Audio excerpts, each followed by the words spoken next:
नमस्कार दोस्तों, कैसे हैं आप सभी? मैं उम्मीद करता हूँ कि आप व्यस्त होंगे और मस्त होंगे। दोस्तों, आप जानते हैं कि पेट का एग्ज़ाम बहुत नज़दीक है और पेट के पहले भाग में मैंने भारतीय स्वतंत्रता आंदोलन, ध्यान रखिएगा मैं क्या पढ़ा रहा हूँ? भारतीय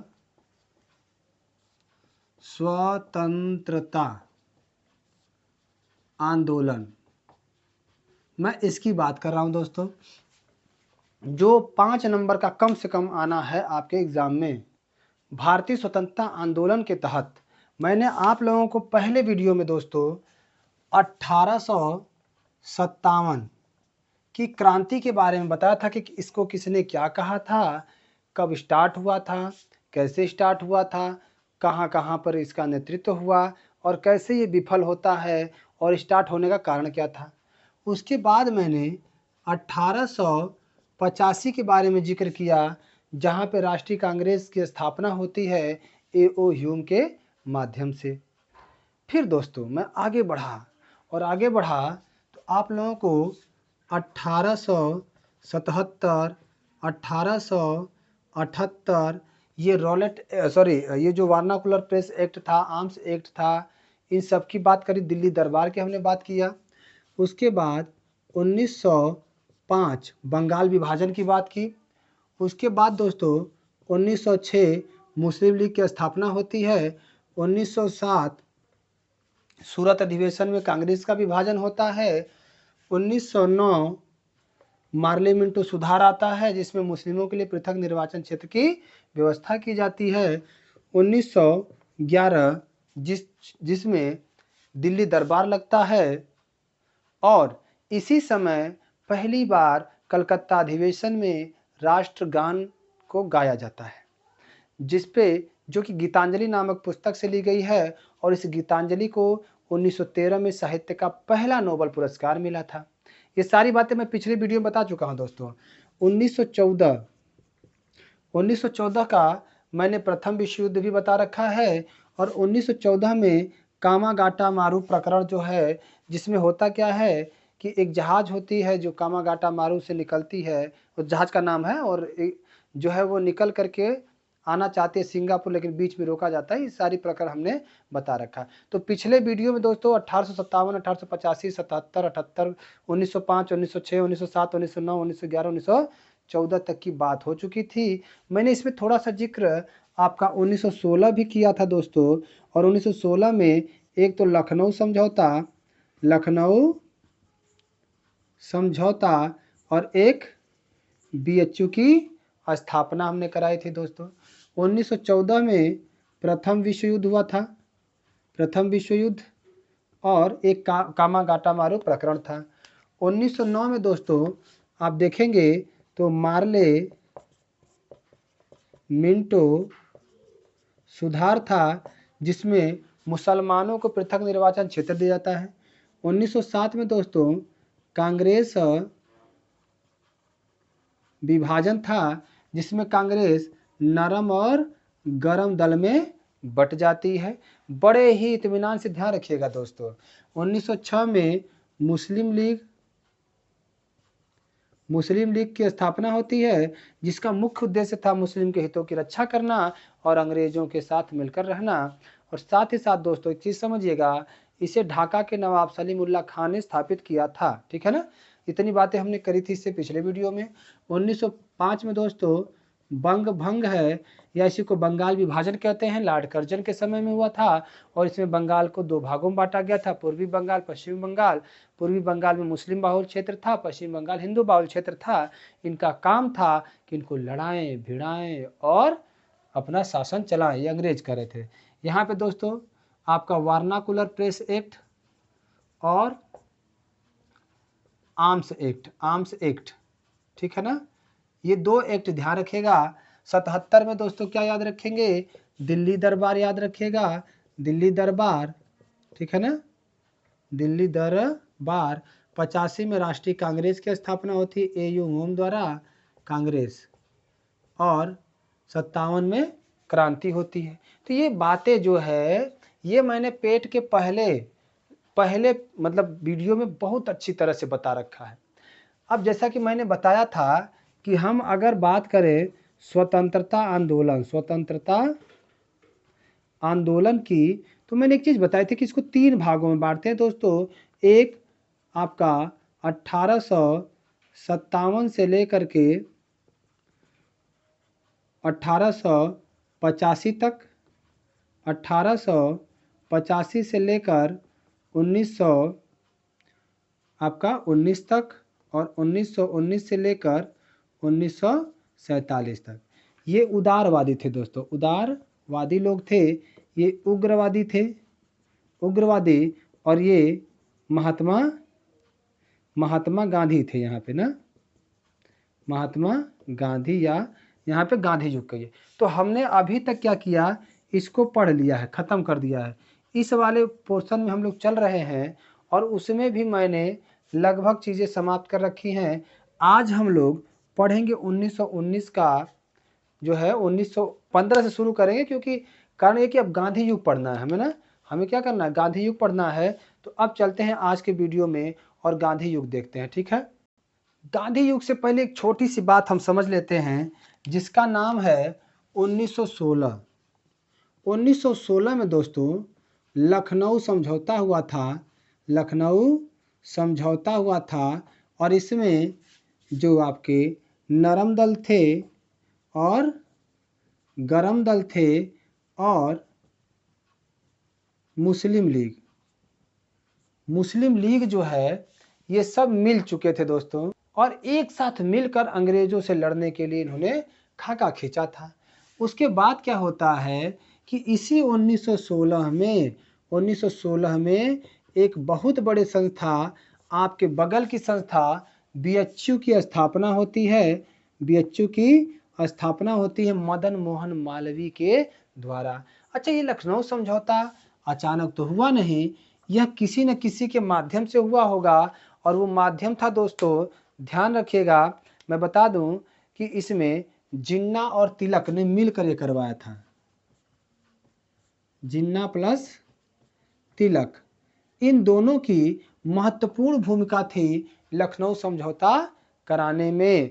और ध्यान रखिएगा दोस्तों, इस समय जो आपका लखनऊ समझौता हुआ था, उस समय हेड जो कांग्रेस अधिवेशन का हेड था, अंबिका चरण मजुमदार, अंबिका चरण मजुमदार जी हेड थे। इन्हीं की अध्यक्षता में जो होता है, और उसी समय ये लोग एक होते हैं दोस्तों। और ध्यान रखिएगा, एक्चुअली शुरुआत होती है तो ये कहा जाता है कि भाई 1916 की अध्यक्षता तिलक जी करेंगे, लेकिन तिलक जी मानहानि का केस ठोकने पहुंच गए लंदन। तो जाहिर सी बात है अब बन नहीं पाएंगे, क्योंकि उन पर ना किसी ने बहुत अभद्र टिप्पणी कर दी थी अपनी किताब में, ठीक है। अब होता क्या है, अच्छा देखिए, इस समय जिन्ना एकमात्र ऐसा व्यक्ति था जो एक साथ तीनों अधिवेशन भाग लेता है। एक तो मुस्लिम लीग, एक कांग्रेस, है ना, मतलब दोनों कहिए, कांग्रेस कहिए चाहे लखनऊ अधिवेशन के, बात एक ही है। तो दोनों जगहों पे भाग लेने का काम जिन्ना करता है, ठीक है। अब देखिए दोस्तों, आगे बढ़ते हैं। अब हम लोग गांधी युग की बात करेंगे, और गांधी युग की जब बात करेंगे दोस्तों, तो ध्यान रखिएगा, सबसे पहली बात, गांधी युग एक समय था कि पूरा आंदोलन जो है कई लोगों के नेतृत्व में चलता था। लेकिन ऐसा क्या हुआ कि अचानक पूरे भारत के आंदोलन का नेतृत्व किसी एक व्यक्ति के हाथ में चला आता है। तो आप कहेंगे सबसे बड़ी बात कि ये शिक्षित व्यक्ति थे। शिक्षित का मतलब बैरिस्टर की पढ़ाई लंदन से करके आए थे, और नटाल कांग्रेस की स्थापना इन्होंने कर रखा था, और काफ़ी आंदोलन भी इनके जीवन में शामिल रहे हैं, और लगभग सब में आंशिक या पूर्णतः सफलता ही मिली, जिसके कारण से जो जनमानस था पूरे भारत का, उसे लगने लगता है कि यार ये सामान्य पुरुष नहीं है, ये एक हमें बचाने के लिए भेजा गया देवदूत है। अर्थात काफ़ी इनका महत्व बढ़ जाता है लोगों की नज़र में इनके किए गए कार्य के कारण। अब समझिए कि इनका जन्म होता है 2 अक्टूबर 1969 को, है ना, 2 अक्टूबर 1969 को जन्म होता है और इनकी माता हैं पुतली बाई और पिता हैं करमचंद्र गांधी। ठीक है ना। अब देखा जाए दोस्तों तो इनका जन्म बहुत ही कम अवस्था में हो गया था। जन्म कर रहे हैं, सॉरी, जन्म नहीं, इनका विवाह लगभग 1883 में कर दिया गया। सोचिए 70 10 80 लगभग 14 साल के थे और जिससे विवाह किया गया तो इनकी पत्नी भी तो बनेगी भाई।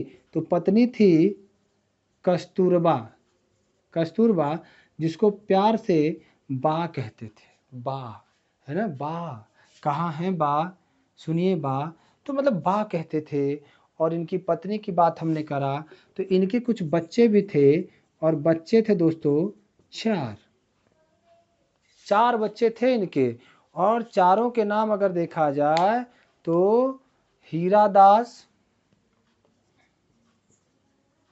मणिलाल, है ना, मणिलाल, देवदास, सब लोग हैं। मतलब बच्चों से प्रश्न पूछता है, फिर भी अगर चाहे आप तो हम नोट करा सकते हैं कि भाई हीरालाल, मणिलाल, रामदास, देवदास। हीरालाल, मणिलाल, रामदास और देवदास। ठीक है ना। चलिए, तो ये क्रम से हमने लिख दिया है दोस्तों।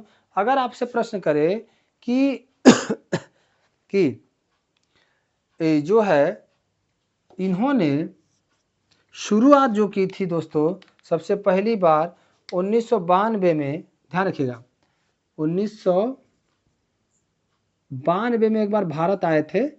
मतलब अभी ये पढ़ ही रहे थे वहाँ पे, सॉरी 1892 था, तो उसको उतना डीप नहीं जाना है। हमें ये समझना है कि इन्होंने दक्षिण अफ्रीका में, इस समय ये दक्षिण अफ्रीका में थे दोस्तों। और दक्षिण अफ्रीका में एक घटना आपने सुना होगा कि एक बार महात्मा गांधी ट्रेन से जोहान्सबर्ग से पीटर्सबर्ग जा रहे थे। मतलब कह सकते हैं कि प्रिटोरिया से जोहान्सबर्ग जा रहे थे। और प्रिटोरिया से जोहान्सबर्ग जाते समय ये जनरल की जगह स्लीपर में बैठ गए थे। तो आपको पता होगा कि उस समय इनको उठा के फेंक दिया गया था। क्यों? क्योंकि रंग भेद। क्यों फेंका गया था? रंग भेद की वजह से फेंक दिया गया था दोस्तों। अगर हम लोग बात करें, ये दक्षिण अफ्रीका में जाते हैं दोस्तों 1993 में। ये 1993 में दक्षिण अफ्रीका के लिए प्रस्थान करते हैं। और 1900 नहीं दोस्तों, 1800। और 1894 में वहीं पर नटाल कांग्रेस की स्थापना करते हैं। तो नटाल कांग्रेस की स्थापना अक्सर पूछता है कि गांधी जी ने कहाँ पे किया है, कब किया है। तो इन्होंने दोस्तों नटाल कांग्रेस की स्थापना जो है दक्षिण अफ्रीका में किया है और 1894 में किया था दोस्तों। आगे बढ़ते हैं तो आप पाएंगे कि जो महात्मा गांधी हैं, इनके जीवन पर जो प्रभाव था वो 2 लोगों का था। एक तो गीता भागवत का और एक जस्किन, जैसे उनका नाम है दोस्तों John Ruskin, unto this his last, है ना, अनटू हिज लास्ट है जॉन रस्किन। यहाँ से इन्होंने अहिंसा सीखा था दोस्तों, अहिंसा। और यह सात्विक है तो यहाँ पे सत्य, अहिंसा के पुजारी बने थे। वह 2 पुस्तकों को पढ़कर, और मैं गारंटी देता हूँ अगर आप पुस्तक पढ़ने के आदि हो जाए, यदि आपके पुस्तक पढ़ने में मन लगे तो आप जरूर महापुरुषों की कहानियाँ पढ़िएगा। मैं गारंटी दे रहा हूँ कि आपके जीवन, आपके व्यक्तित्व, आपके रहन सहन में अमूल चूल बदलाव होगा। किताबें मस्ट हैं दोस्तों, पढ़ते रहिएगा। चलिए आगे बढ़ते हैं दोस्तों। अब देखिए यहाँ पे 2 चीज़ों का प्रभाव इनके ऊपर काफ़ी ज़्यादा था। ठीक है। और दोस्तों जब हम आगे बढ़ते हैं इस महान शख्सियत के बारे में, तो आप देखते हैं कि इन्होंने 1904 में, है ना, आपका देखिए नटाल कांग्रेस तो हो गया है। 1904 में इन्होंने टालस्टाय फार्म की स्थापना करते हैं।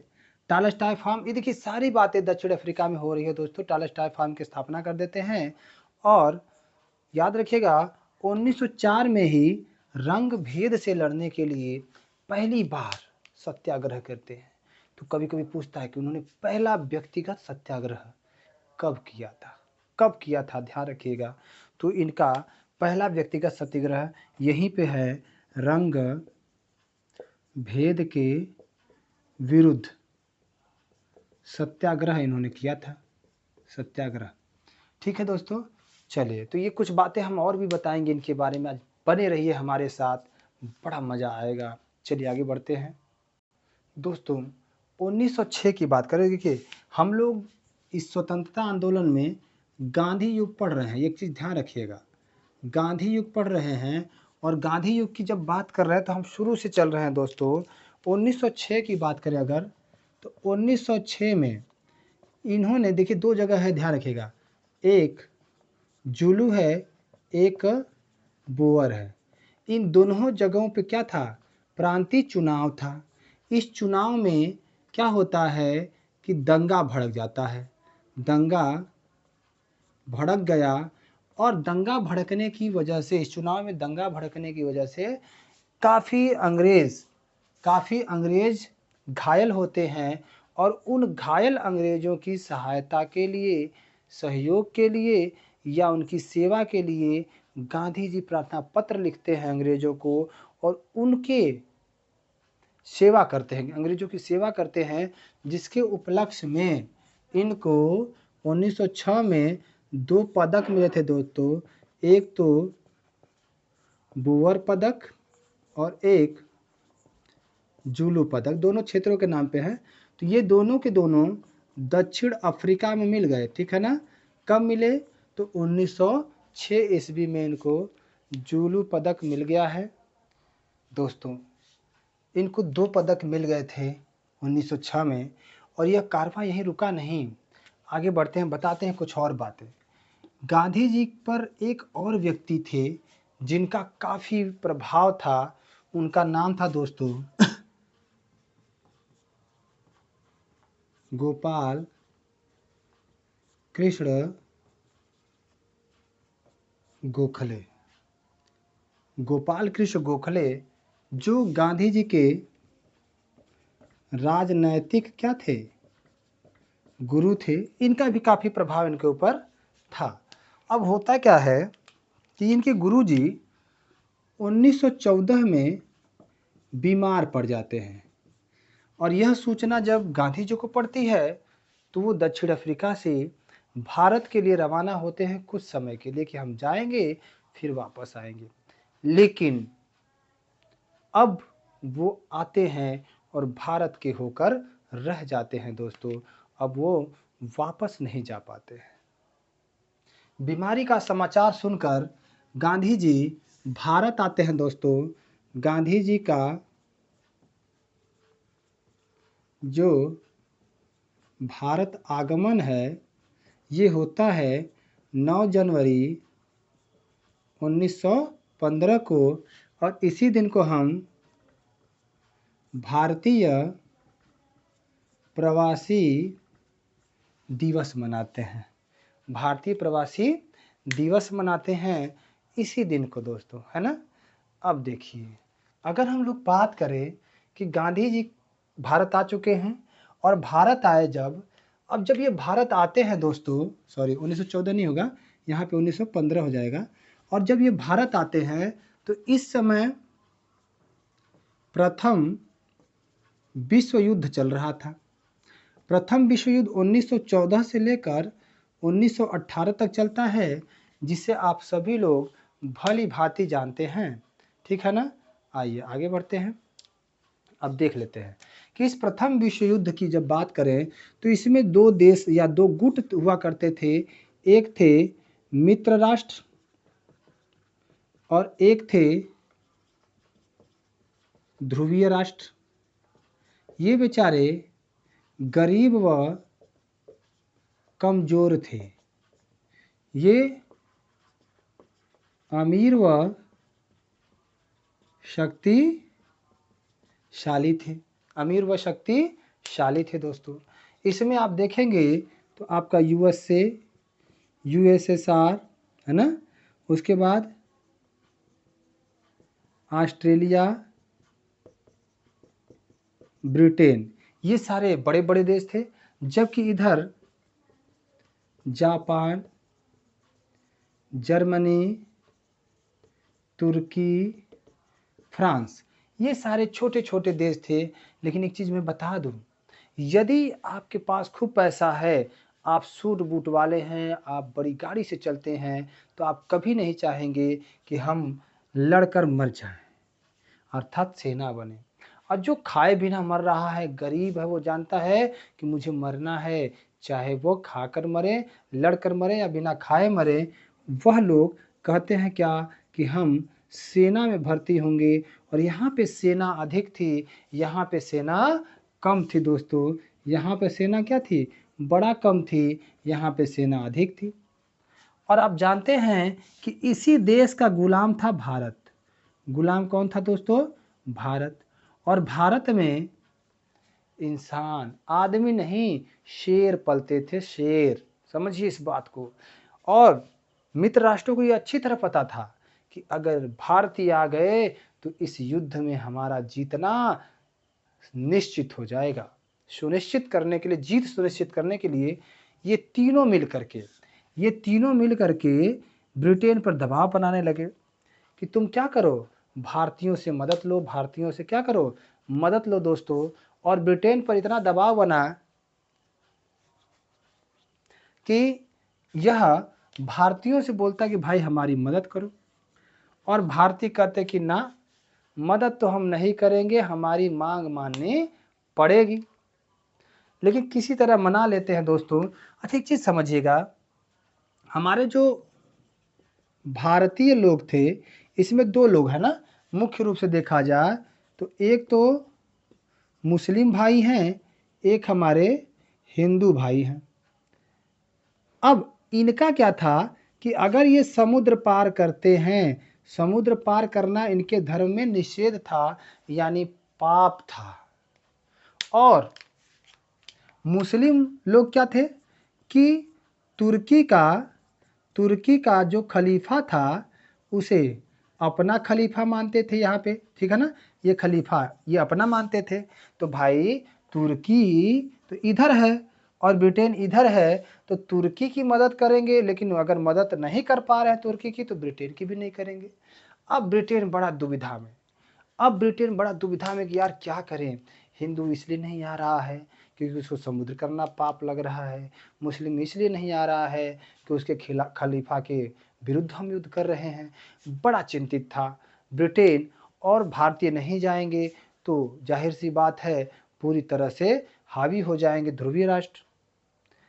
अब यहीं पर इनको दिख जाते हैं महात्मा, नहीं कह सकते इनको, अभी गांधी हैं, अभी महात्मा बनेंगे 1917 में चंपारण के बाद, अब बापू बनेंगे 1945 के बाद, तो मतलब 45 के करीब। तो समझिएगा अब होता क्या है कि ब्रिटेन वाले महात्मा गांधी को पकड़ते हैं, किसको, एम मोहनदास करमचंद्र गांधी को। और ये क्या कहलाते हैं, इनको पकड़ते हैं, इनको अच्छी अच्छी गाड़ी में घुमाते हैं और अच्छे से व्यवहार करते हैं।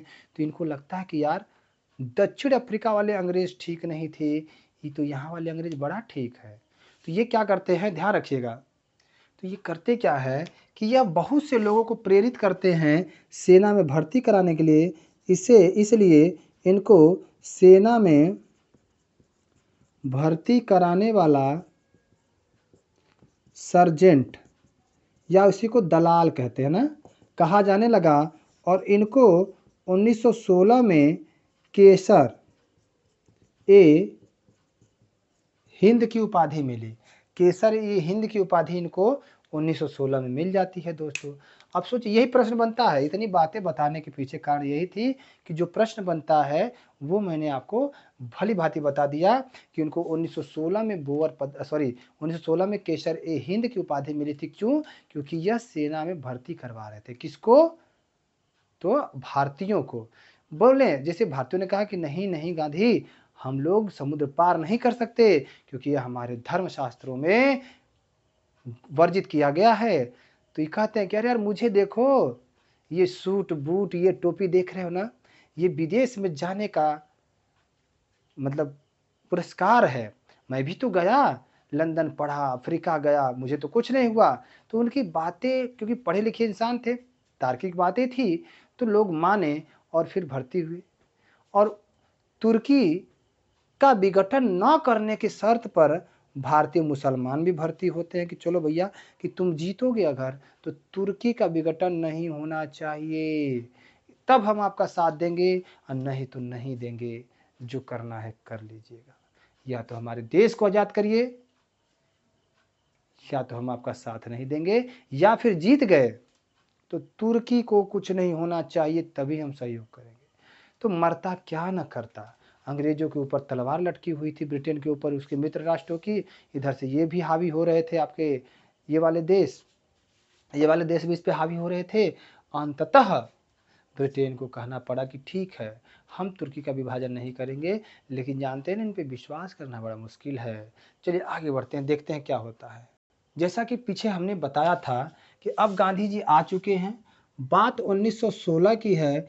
और यहाँ पर दोस्तों एक तो लखनऊ समझौता जो हुआ था, ठीक है ना, जिसका मजुमदार जी किए थे अध्यक्षता, और एक बीएचयू की स्थापना। इन दोनों में भाषण कौन देता है दोस्तों? तो भाषण देते हैं गांधी जी। और यह भाषण कैसा था? बड़ा ओजस्वी था। बड़ा ओजस्वी का मतलब ओजपूर्ण था, लोग सुन करके बड़ा प्रभावित हुए। तो हुआ क्या यहाँ पे कि इस भाषण को एक व्यक्ति सुन रहा था जिसका नाम था राजकुमार शुक्ल, है ना, राजकुमार शुक्ल। ये कहाँ से आया था दोस्तों? चंपारण, जो कहाँ पड़ता है? बिहार में पड़ता है। और राजकुमार शुक्ल आया था कांग्रेस अधिवेशन में कि चलेंगे और कांग्रेस के समक्ष अपनी समस्याओं को रखेंगे और उसका समाधान चाहेंगे। लेकिन उसी दौरान जब उसने महात्मा गांधी के विचारों को सुना, जब उनके भाषण को सुना, तो उसके ऊपर काफ़ी प्रभाव पड़ा और उसको लगा कि अब कांग्रेस नहीं, यही व्यक्ति है जो मुझे मेरे मंसूबों में कामयाब करेगा और हमारे यहाँ के किसानों का उद्धार करेगा। और यहीं पर दोस्तों जो राजकुमार शुक्ल हैं, ये निमंत्रण देते हैं कि महात्मा गांधी को निमंत्रण देते हैं, गांधी जी को कि आइए, गांधी जी को निमंत्रण देते हैं कि आइए चंपारण, देखिए किसानों का हाल। और चंपारण में आपको मैं बता दूं कि तकावी ऋण 3 कठिया प्रथा और चर्म रोग, ठीक है ना, और वेतन या मतलब कह सकते हैं बोनस ना मिलना, या फिर वेतन ना मिलना, या फिर जो बिकता था ना जिसका मुआवजा न मिलना, ये सारे कारण थे चंपारण में, जिसकी वजह से चंपारण का युद्ध होता है दोस्तों। तो अब आप हेडिंग कर लेंगे चंपारण 1917, चंपारण आंदोलन 1917, चंपारण आंदोलन 1917। और मैंने इस चंपारण आंदोलन की बात की नहीं है, लेकिन अगले एपिसोड में जरूर करूंगा दोस्तों। बड़े इत्मीनान से सुनिए, बड़े ही ज़बरदस्त तरीके से मैं स्वतंत्रता आंदोलन को समाप्त करूंगा। एक एक शब्द आपके हृदय पर विराजमान हो जाएगा दोस्तों, आपको याद हो जाएगा। और मैं गारंटेड कह रहा हूं कि आपका 1 नंबर भी नहीं रुकेगा इतिहास में, जो मैं पढ़ाऊंगा सब कुछ आएगा। मैं बार बार कहता हूं कि पढ़ो वही जो पेपर के लिए हो सही। जय हिंद, जय भारत, जय संविधान।